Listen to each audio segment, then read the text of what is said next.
Barbara Scott. Means sheep in Dutch, by the way. So if we both start bleeding in a little while, you'll know what that is.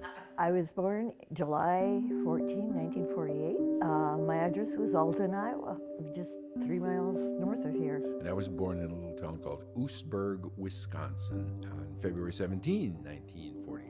Well, we were retired Yeah. already. We had built this home away from where we had lived for many years, only 20 miles, but and we were busy with the outdoors, with our backyard.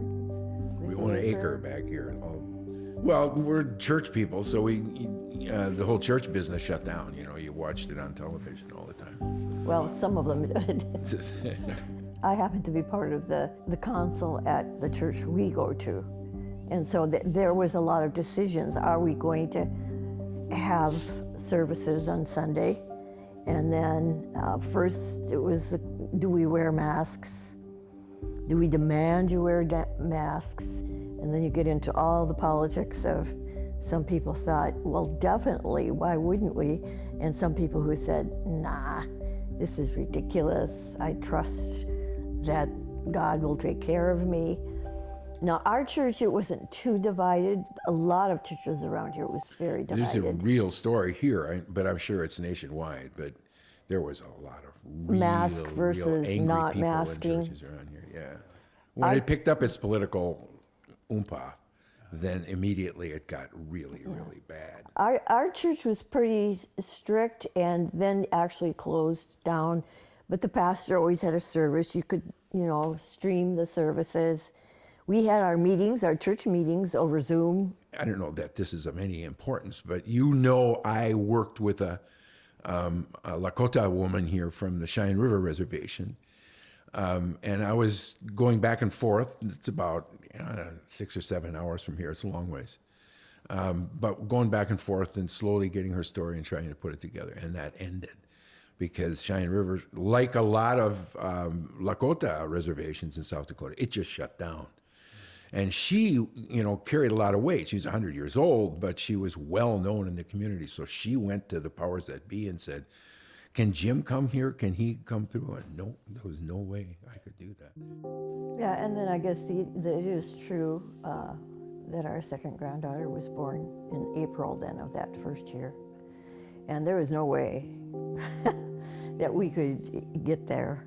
Oh, let's see, she was born in April. I think we went that summer. Yeah. Even though, even at that time it was, could we travel all the way to Oklahoma without stopping at a restroom and getting germs?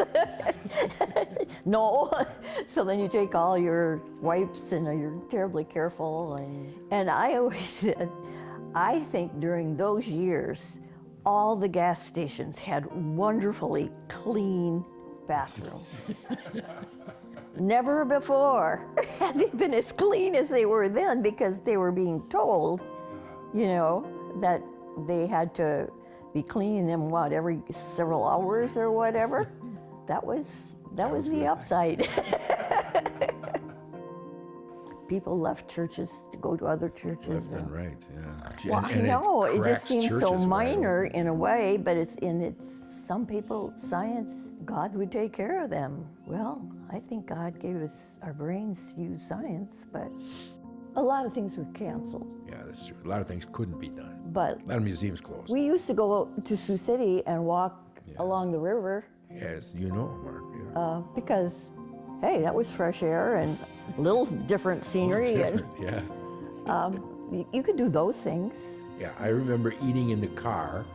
I think the only after effect that I would say is that I think it really split up people. I think you get past it, you understand your friends again, but there's just something inside of you that says, I can't believe that you didn't believe in masks or vaccinations. And they're probably saying to each other at home, can you believe it? They went through all of that, and they always wore masks, and it seems, I don't know any other issue that divided people so much. So strange, isn't it?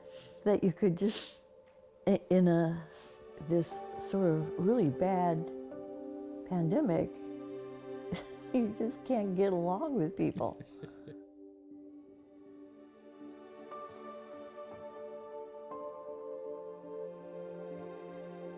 Support for Facing a Changed World, an oral history of the COVID-19 pandemic, comes from the Margaret Ann Martin Everest Foundation, the Kind World Foundation, Humanities Iowa, the Friends of Siouxland Public Media, and listeners like you.